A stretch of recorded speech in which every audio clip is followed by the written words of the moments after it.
నమస్తే. ఇన్నాళ్ళు నన్ను సపోర్ట్ చేస్తూ, ఎంకరేజ్ చేస్తూ మీ ప్రేమని నాకు అందిస్తున్న ప్రతి ఒక్కరికి కృతజ్ఞతలు. అలాగే ఈ వీడియో కూడా ఖచ్చితంగా మీకు ఉపయోగపడుతుంది. లైక్, షేర్ అండ్ సబ్స్క్రైబ్ చేసి మీ సపోర్ట్‌ని నాకు అందించండి. అలాగే ఈ వీడియో పట్ల మీకున్న అభిప్రాయాన్ని కామెంట్ సెక్షన్‌లో కామెంట్ చేసి తెలియజేయండి. ఇప్పుడు వీడియోని చూద్దాం. నమస్తే. Welcome to our channel. నేను పద్మిని. ప్రస్తుతంతో పాటు ప్రముఖ ఆధ్యాత్మికవేత్త, వాస్తు జ్యోతిష పండితులు, లలిత ఉపాసకులు, వాస్తు జ్యోతిష శిక్షణ నిపుణులు బ్రహ్మశ్రీ నానాజీ పట్నాయక్ గారు మనతో పాటు ఉన్నారు. మాట్లాడతారు. సార్ నమస్తే సార్. శ్రీమాత్రే నమః. మహావైశాఖి వచ్చేస్తోంది. వైశాఖ పౌర్ణమి. ఎన్నెన్ని విశేషాలు ఉన్నాయో ఈ పౌర్ణమికి చదువుతుంటే ఆశ్చర్యం అనిపిస్తుంది. అటు బుద్ధ పౌర్ణమిగా జరుపుకుంటూ ఉంటారు బౌద్ధులు. ఆయనకి జ్ఞానోదయం అయినటువంటి రోజుగా. అలాగే కూర్మ జయంతిగా జరుపుకుంటూ ఉంటారు. అలాగే వైశాఖ పౌర్ణమి ఈసారి విశేషంగా గురువారం వస్తోంది. గురు పౌర్ణమిగా కూడా జరుపుకుంటూ ఉంటారు. అత్యద్భుతమైనటువంటి రోజు. మరి ఈ రోజుని ఎలా వినియోగించుకోవాలి సార్? ఒకటేనమ్మా, ఇక్కడ ఏంటంటే పౌర్ణమి ఏర్పడడం ఒక ఎత్తు. వైశాఖ మాసంలో వచ్చిన పౌర్ణమికి శుభగ్రహాల దృష్టి ఉండడం ఒక ఎత్తు. ఈ పౌర్ణమి దేనికి పనిచేస్తుంది అంటే, సర్వసాధారణంగా ఎప్పుడైనా చంద్రుడు వృశ్చిక రాశిలో ఉన్నప్పుడు నీచ స్థానంలోకి వెళ్తాడు. నీచ స్థానంలో ఉన్నప్పుడు ఏంటి, క్షీణచంద్రుడు, అదే క్షీణచంద్రుడు అని కాదు, నీచంలో ఉన్న చంద్రుడు. ఆ నీచంలో ఉన్న చంద్రుడు శుభగ్రహాలతో చూడబడుతున్నాడు ఇప్పుడు. అంటే గురువు శుక్రుడితో చూడబడుతున్నాడు. ఎప్పుడైనా నీచంలో ఉన్న చంద్రుడు గనక శుభగ్రహాలతో చూడబడితే అది ఉచ్చ ఫలితం కంటే ఎక్కువ ఫలితం ఇస్తాడు. అది జన్మజాతకంలో అయినా రాశి చక్ర గోచారంలో అయినా కానీ రివర్స్ అవుతుంది.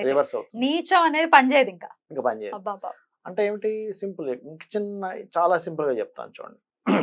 ఒక రోడ్డు మీద కుక్క ఉంది, తిరుగుతుంది, ఏదో తింటుంది. కారులో నుంచి ఒక అతను చూశాడు, అరే కుక్క పిల్ల భలే ఉంది అని తీసుకెళ్లి పెంచుకున్నాడు. ఒక పెద్ద బిలియనీర్. ఎలా ఉంటుంది? పొద్దున్నే చూసా నేను, మంచి కార్లో కుక్క వెళ్తోంది, ఫుల్గా ఎంజాయ్ చేస్తోంది గాలిని, వాడు ఎంతో ప్రేమగా పట్టుకెళ్తున్నాడు. అంటే ఏంటంటే నీచము ఏదైతే ఉందో దాన్ని పోగొట్టేటువంటి యోగం ఈ పౌర్ణమికి ఉంటుంది. ఇప్పుడు నీచం అంటే ఏంటి, సర్వసాధారణంగా సొసైటీలో జరిగేటువంటివి. బాగా దీనస్థితిలోకి వెళ్ళిపోయానండి, చాలా బాగుండేది, నా లైఫ్ అంతా డౌన్ అయిపోయింది, మంచి ఉద్యోగం చేసేవాడిని, బట్ సడన్ గా జాబ్ పోయింది, లేకపోతే ఒక స్థితిలోకి వెళ్ళిపోయింది, దానివల్ల మానసికంగా ఇబ్బంది పడుతున్నాను అంటూ ఉంటారు. ఫైనాన్షియల్ గా కానీ, ఉద్యోగ పరంగా కానీ, లేకపోతే మనకి వ్యాపార పరంగా ఇబ్బంది వచ్చినా ఏమైపోతుంది, ఫస్ట్ ఫైనాన్స్ మీద ఎఫెక్ట్ పడి దాని ద్వారా మానసికంగా ఇబ్బంది పడిపోతుంది. ఎందుకంటే లోన్స్ కట్టుకోవాలి, అవి కట్టాలి, ఇవి కట్టాలి, సొసైటీలో పేరు పోయింది ఏంటి అని ఒక దీంట్లోకి వెళ్ళిపోతారు. అలా ఉన్నప్పుడు, అలా ఏదైనా పౌర్ణమి కానీ, అమావాస్య కానీ, కొన్ని తిథుల్లో కొన్ని గ్రహాల యొక్క దృష్టి కలిగినప్పుడు ఏమవుతుందంటే, ఆ రోజు అమ్మవారిని ఆరాధన చేయడం ద్వారా ఈ నీచంలోకి వెళ్ళిపోయాము, ఇంకా మా పరిస్థితులు ఇంతే, ఇంకా లోపలికి వెళ్ళిపోయాము, బయటికి రాలేమేమో అనుకునేటువంటి పరిస్థితుల నుంచి కూడా బయటకు వచ్చేలా చేస్తుంది పౌర్ణమి. అయితే ఈరోజు ఏం చేయాలి, ఇక్కడ ఫస్ట్ మనం ఏదైనా ఒక పూజ చేసేటప్పుడు, ఏదైనా ఒక తిథి ఉన్నప్పుడు ఆ గ్రహం మీద ఉండేటువంటి గ్రహాల యొక్క స్థితిని చూసుకోవాలి. అయితే ఇక్కడ ఏమైందంటే, రవి చంద్రుడు, రవి ఏంటంటే చంద్రుడికి ఆపోజిట్ లో ఉన్నది పౌర్ణమి వచ్చింది మనకి. ఈ రవి సూర్య భగవానుడు ఎవరైతే ఉన్నారో, శుక్ర గురు గ్రహాలను అస్తంగత్వం చేసుకున్నాడు. అస్తంగత్వంలో ఉన్న గ్రహాలు చూస్తున్నాయి. ఉంటుంది, కొంత ఉంటుంది, ఉండదని కాదు, ఉంటుంది. అయితే ఈ రవికి సంబంధించి చేసుకుంటూ ఉంటే అప్పుడు ఈ అస్తంగత్వ దోషం తగ్గి దీని ప్రభావం పెరుగుతుంది. అంటే ఆ రోజు ఏం చేయాలి, పౌర్ణమి నాడు ఉదయం నిద్ర లేచిన వెంటనే మీరు కాలకృత్యాలు తీర్చుకొని మీ యొక్క నిత్య పూజా విధానం అయిపోయిన తర్వాత మొట్టమొదటిగా సూర్య భగవాను ఆరాధించాలి.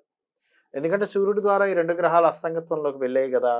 ఈ అస్తంగత్వ దోషము వీడి ఈ గ్రహాల యొక్క స్థితి చంద్రుడి మీద పడితే కానీ మీకు దారిద్ర్యం తొలగదు.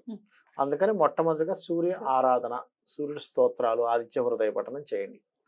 చేసి సాయంత్ర సమయంలో ఆ రోజు ఏం చేస్తారు, పౌర్ణమి రోజు సూర్య ఆరాధన చేసిన తర్వాత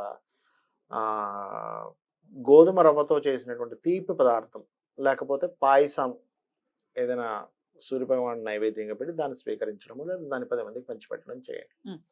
పర్టికులర్గా మొట్టమొదటిగా చేయాలి. అదే రోజు ఉదయం పూట గోశాలకు వెళ్ళి గోధుమ రవ్వ ప్లస్ అరటికాయలు, సన్నగా తురిమిన అరటికాయలు, ఎందుకంటే గురువారం వస్తుంది కదా కాబట్టి ఈ రెండింటిని తీసుకెళ్లి గోశాలలో దేశీవాలి గోవుకు తినిపించండి. దాని తర్వాత మీరు చేసుకునే నిత్య ఏవైతే ఆఫీస్కి వెళ్తారో, ఇంట్లో జాబ్ చేసుకుంటారో, రకరకాలు ఉంటాయి, చేసుకుంటారు.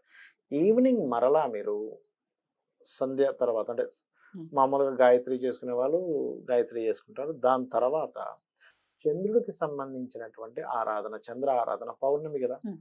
చంద్రుడికి చలివిడి చేస్తారు. ఉమ్. చలివిడి, అరటిపళ్ళు, ఆ నువ్వులతో చేసినటువంటి ఉండలు కూడా కొంతమంది చేస్తారు.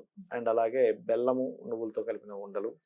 అండ్ అదే విధంగా అయితే బెల్లము నువ్వులతో చేసిన ఉండలు గర్భవతులు తినకూడదు, మళ్ళీ తెలియక పాపం పౌర్ణమి రోజు పెడుతున్నాం కదా తింటారు, ప్రాబ్లం వస్తుంది. వేడి చేస్తుంది. చనివిడి చేసుకోవచ్చు. ఉమ్. చనివిడి, అరటిపళ్ళు అండ్ పాలు, పంచామృతం కలిపి చూపిస్తారు. ఆకు వక్క అంతా పెట్టి చూపించి చంద్రుడికి అది చూపిస్తూ అక్కడే కూర్చొని, ఒకవేళ మీకు టెర్రస్ ఉంది, ఇండివిజువల్ హౌస్, చక్కగా బిల్డింగ్ మీద కూర్చోవచ్చు, లేదు బాల్కనీలో అయినా. ఒకవేళ మీకు కనిపించట్లేదు అలాంటప్పుడు బాల్కనీలో పెట్టి ఈ దిక్కున ఉంది చంద్రుడు అనుకున్నప్పుడు కొంచెం ఆ దిక్కును తిరిగి దండం పెట్టుకొని పూర్తిగా లలితా సహస్రనామాలు పూర్తిగా చదవండి. ప్రతి ఒక్కరికి బాల్కనీ ఉంటుంది, అది ఏ డైరెక్షన్ బాల్కనీ అయినా పర్లేదు. తూర్పు వైపు సహజంగా ఆయన తూర్పు వైపే ఉంటారు కాబట్టి ఉంటారు ఉంటారు కొంతమంది వాళ్ళు తూర్పు నుంచి కనపడకపోయినా కనిపించట్లేదు, ఉత్తరం నుంచి కనిపిస్తున్నాడు, తూర్పు ఏదో బిల్డింగ్ అడ్డం వచ్చింది అక్కడ నుంచి అని చెప్పి, ఒకవేళ కనిపించట్లేదు ఇటువైపు చంద్రుడు ఉంటాడుగా అనుకుని దండం పెట్టుకొని చక్కగా నమస్కరించుకొని, లేదనుకుంటే ఒక్కసారి ఏదైనా అపార్ట్మెంట్ ఉన్న పైకి ఎక్కి టెర్రస్ మీదకి వెళ్ళి చూసి అసలు దండం పెట్టుకొని వచ్చినా పర్లేదు. అలా చేసుకొని పూర్తి లలితా సహస్రనామాలు చేసుకొని కంప్లీట్గా అనుకోవాలి అమ్మవారికి, అమ్మ నా యొక్క దారిద్ర్యాన్ని తొలగిస్తావు ఈ రోజు కనుక ఈ తిథి నాడు ఈ వైశాఖ మాసంలో ఈ పౌర్ణమి ఉన్నప్పుడు ఈ గ్రహాల స్థితి వల్ల నా దారిద్ర్యం పోవాలి అని చెప్పి నమస్కరించుకొని మీరు కనుక మనస్ఫూర్తిగా ఫిక్స్ అవ్వాలి ఫస్ట్ మైండ్లో, ఏంటి నేను చేశాను ఖచ్చితంగా నాకు దారిద్ర్యం పోతుంది. అద్భుతం సార్. అలాగే నీచంలో ఉంది మా పరిస్థితి అనుకున్న వాళ్ళకి కూడా ఖచ్చితంగా మార్పు అనేది రావటం వస్తుంది. అది ఏ లగ్నం, ఏ రాశి, ఏ నక్షత్రం వాళ్ళని చేయొచ్చు. అద్భుతం సార్, చాలా చక్కగా వివరించారు. ఖచ్చితంగా ప్రతి ఒక్కరూ కూడా వినియోగించుకోవాలి ఈ రోజునని మనస్ఫూర్తిగా తెలియజేస్తూ thank you so much sir. నమస్తే. శ్రీమాత్రే నమః.